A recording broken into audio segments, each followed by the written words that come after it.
Hi guys, it's Alex from Growing Goodings. Get my camera steady here.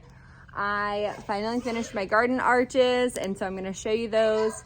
And then we're going to kind of get back on track on what we're doing in the gardening challenge. Today is day 24, and I believe we're moving into fruit trees. And so I'm going to kind of walk you through what we're doing for fruit trees and all of those things. But first, here are the garden arches.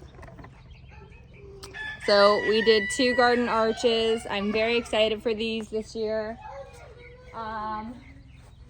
Amazon arches delivered to your front porch. Are they as steady and sturdy as maybe the cattle panels? No, but I think they'll work just fine. The second one, putting that together was way easier than the first one, I'll tell you that. But I think it's going to look pretty amazing. We're gonna have this cool tunnel right here between these beds and look how cool that looks. It's like a whole little tunnel right there along 8 of the beds.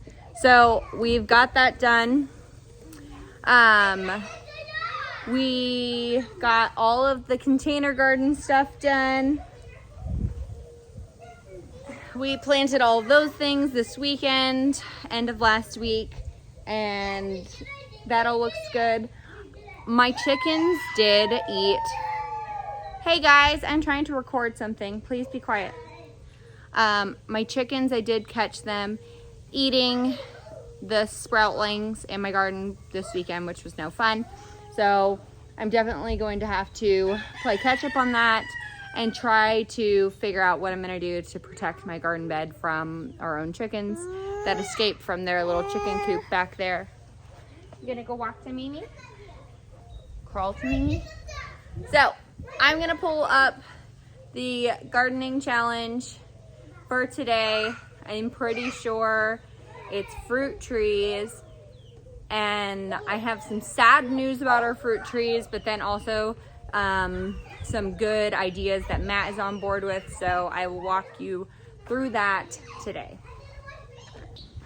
Okay, so today is day 24, and it is fruit tree plan and research, and I have some sad news about our fruit trees. So we have grapefruit, lemon, clementine, plum-cot, peaches, and mulberry.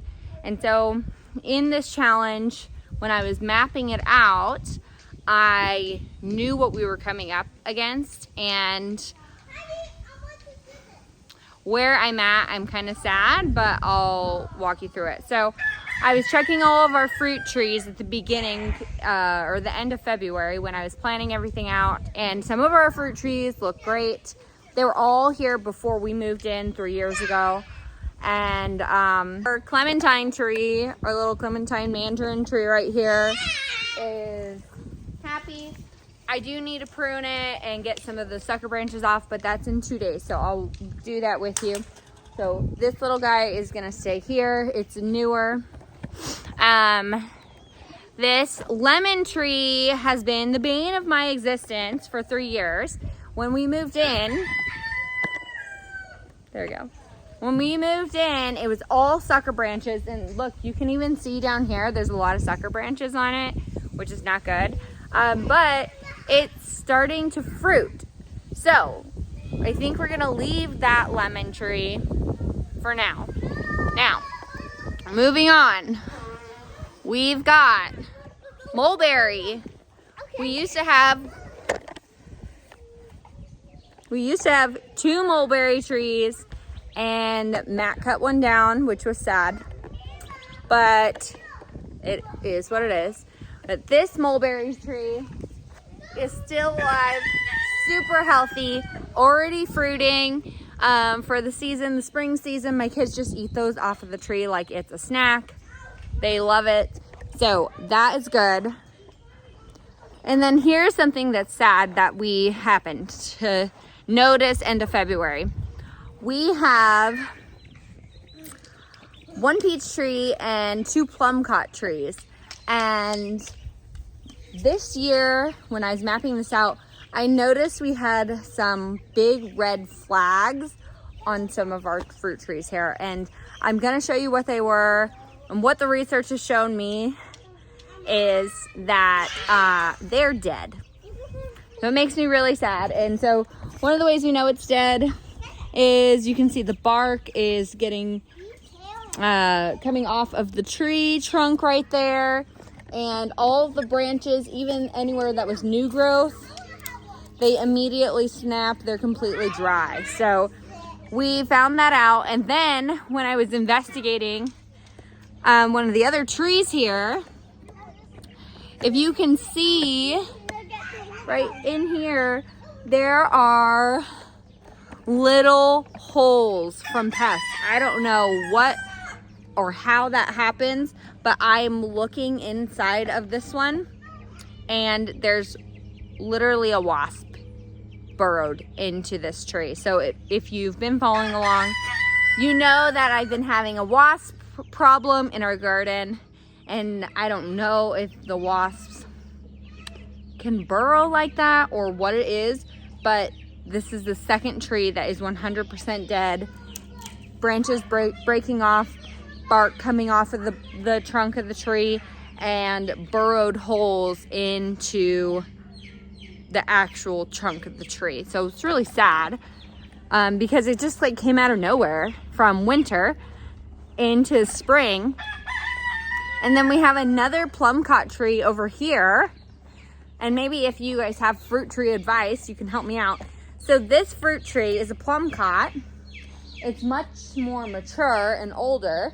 It's not having any bark issue, but it's having the same dead branches, like that is completely dry. So I'm pretty sure this guy is on its way out as well. So Matt and I were talking. We're thinking we're gonna cut down those 3 trees that are 100% dead. And also one more, this lemon tree here has seemed to be taken over by sucker branches. This is totally my fault because pregnancies and summer and everything, I've just like neglected it. It does not look good at all. So we are gonna cut down this tree, the 3 dead trees, and then we're gonna get some new fruit trees and we're gonna plant them this year.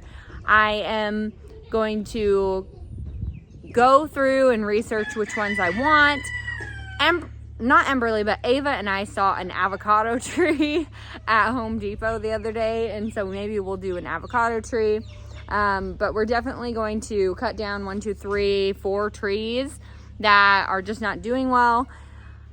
And of course, this is like the growing pains of learning to garden. We bought our property, it's a whole acre, and it had these trees established, and there's just a big learning curve on like properly maintaining fruit trees. I've learned how to prune them, I've learned how to fertilize them, but stuff happens. So that's what I think we're gonna do. Today is day 24, where it is research and plan fruit trees. So you kind of have an idea. We're keeping lemon, grapefruit, clementine, mulberry, and we're gonna get rid of a couple trees, and then we're gonna get some good fruit trees in here that are gonna be babies, and we'll plant those in a couple days. So I'll fill you in on what we're picking. Just know that we're all on board for this, and although it's sad, we're excited.